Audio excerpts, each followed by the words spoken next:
Assalamualaikum Bu Nur, selamat pagi. Waalaikumsalam, selamat pagi Ibu. Iya, bagaimana kabarnya jenengan hari ini Bu Nur? Alhamdulillah sehat. Iya, Bu Nur, mohon maaf loh ya sebelumnya. Tapi kok saya lihat wajahnya Bu Nur itu seperti orang yang banyak pikiran seperti itu. Ada apa memangnya Bu Nur? Iya ini, saya itu sedang memikirkan salah satu murid saya ini loh. Kok sering sekali tidak masuk sekolah tanpa izin, tanpa keterangan, tanpa memberitahu alasannya kepada saya begitu.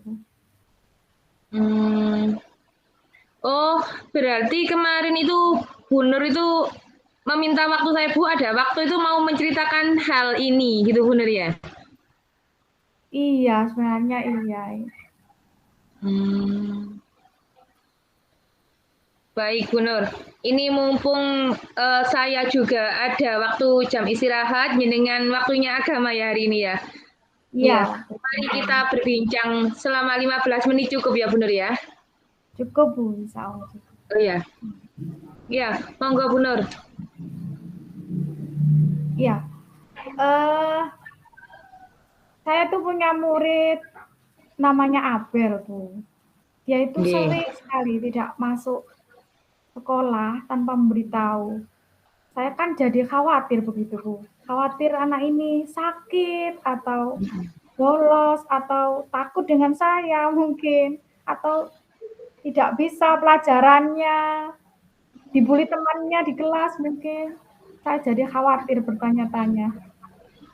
Hmm. Oh, Abel itu anak yang tinggi besar itu, Bu Nur ya. Iya, Memang iya. dia selama ini pada saat dia tidak masuk itu tidak pernah mengirim surat yang jenengan atau telepon atau WA seperti itu Bu Nur?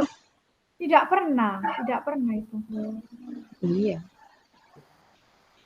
Iya ya. Jadi kita menjadi kalau ya ada apa sebetulnya gitu ya. Jadi Iya. ini kira-kira langkah apa yang akan jenengan tempuh untuk menghadapi si Abel ini? Saya inginnya itu Abel ini bisa meningkat kedisiplinannya, kedisiplinan masuk kelasnya begitu Bu. Karena kan sudah kelas 6, sudah mau ujian, Nggih. sudah mau lulusan, masuk SMP sebentar lagi begitu. Nggih. Berarti untuk meningkatkan kedisiplinannya si Adel itu kira-kira apa yang jenengan lakukan, Bu Nur? Eh, menurut saya terlebih dulu saya harus ke rumahnya Bu. Saya harus melakukan kunjungan ke rumah Abel ini untuk mengetahui apa alasan tidak masuk. Apa benar di rumah itu sakit atau memang bolos atau bagaimana? Saya harus ke rumahnya sepertinya. Iya. Berarti anu nggih, napa jenengan ke rumahnya itu menemui Adel sekaligus menemui kedua orang tuanya seperti itu Bu Nur nggih. Kok Iya, bisa anaknya apakah orang tuanya itu memang tahu kalau Adel itu tidak masuk apa gimana seperti itu Bu Nur nggih. Mungkin. iya, iya. Saya juga akan menanyakan ke teman teman dekatnya di kelas Ya. atau tetangga-tetangganya mengapa Iya. Abel ini tidak masuk seperti itu. Iya. Nanti nilainya Ada. kan Heeh. ketinggalan. Ketinggalan. Hmm, iya ya.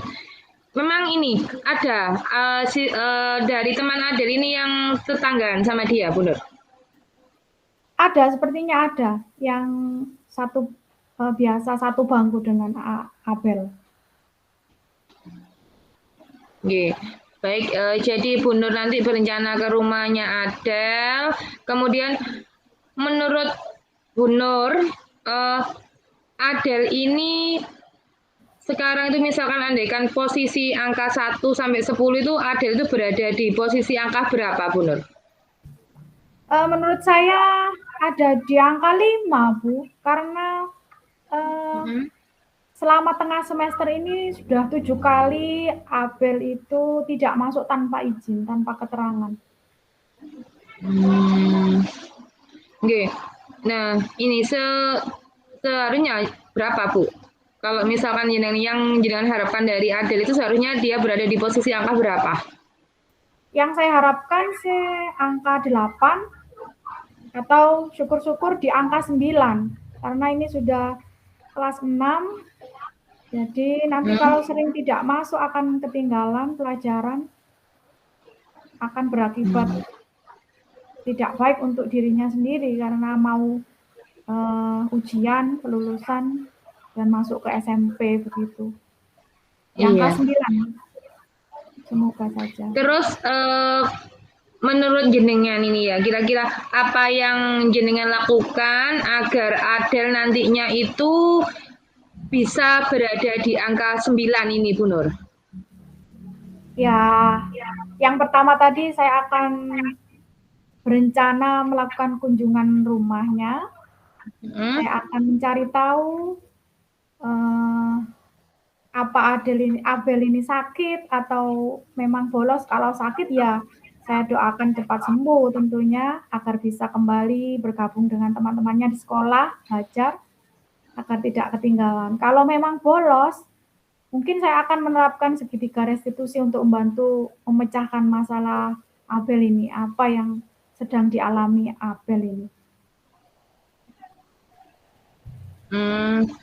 Seperti itu, Bu Nur ya. Jadi ini harapannya itu ketika jenengan sudah melakukan restitusi, itu nanti ada perubahan sikap dari Adel. Seperti itu ya, Bu Nur ya? Mungkin. Iya. Oke. Kira-kira Bu Nur akan melaksanakan tindakan itu mulai kapan, Bu Nur? Secepat mungkin. Insya Allah besok saya pulang sekolah saya sudah akan ke rumahnya, Bu. Ke rumah Abel. Saya akan coba temui keluarganya atau kedua orang tuanya karena kebetulan Abel ini kedua orang tuanya bekerja, sibuk bekerja. Jadi mungkin kurang perhatian di rumah, tidak ada yang menemani belajar atau bagaimana. Kalau memang kesulitannya di belajar, nanti saya coba menjadikan teman yang dekat di sekolah itu sebagai tutor sebaya begitu. Itu rencananya. Ya, baik. Nah, setelah itu tadi ya, jenengan berarti berkunjung ke rumahnya, kemudian menerapkan tutor sebaya, itu tadi ya harapannya. Oh ya, segitiga restitusi. Itu berarti kan ada perubahan sikap dari si Adelnya seperti itu, Bu Nur ya. Baik. Berarti di sini Bu Nur sudah bisa memecahkan masalahnya sendiri gitu ya, Bu Nur. Jadi mendapatkan solusi-solusi atau ide-ide yang bisa memecahkan masalahnya, kemudian menjadi Adel memperoleh angka 9 tadi. Seperti itu, Bu Nur ya. Iya. Iya betul, Bu. Iya. Kalau begitu gini, Bu Nur ya. Saya harapkan Bu Nur minggu depan itu menemui saya dan saya ingin sekali Bu Nur bercerita tentang pengalaman Bu Nur datang ke rumah Adel, kemudian sudah berhasilkah yang jenengan rencanakan ini tadi, gitu Bu Nur ya? Iya, siap. Secepat mungkin, insya Allah minggu depan saya sudah memberikan kabar ke Ibu tentang perkembangan Abel ini. Iya. Semangat Bu Nur. Iya, terima kasih Bu. Semangat Bu Nur ya. Semoga lancar dan sukses untuk membawa Adel tidak membolos lagi seperti itu, Bu Nur. Iya, saya akan berusaha menjadi karena Abel ini tadi kan kurang perhatian sepertinya. Saya akan lebih melakukan pendekatan ke Abel nanti, menjadi temannya mungkin agar anak ini lebih terbuka. Barangkali mempunyai masalah agar lebih bercerita ke saya tentang masalahnya, lebih terbuka begitu. Iya. Bagus itu Bu Nur, sangat bagus tuh. Karena kan gini, kita memposisikan kita sebagai teman. Kalau kita sudah memposisikan kita sebagai teman untuk anak, itu nanti kalau misalkan ada masalah, dia tidak canggung lagi curhat yang jenengan gitu, nggih. Tidak merasa Nggih. takut sehingga dia bersemangat untuk pergi ke sekolah. Dia kan berarti mempunyai teman. Oh iya, kalau tadi jenengan bilang bahwa orang tuanya sangat sibuk, jadi jenengan bisa buat pengganti kedua orang tuanya dalam hal bercurhat itu tadi. Karena anak itu sekarang apalagi kelas 6. Kelas 6 itu kan sudah ini ya, apa namanya, pubertas dan mulai dari perubahan dari anak ke remaja.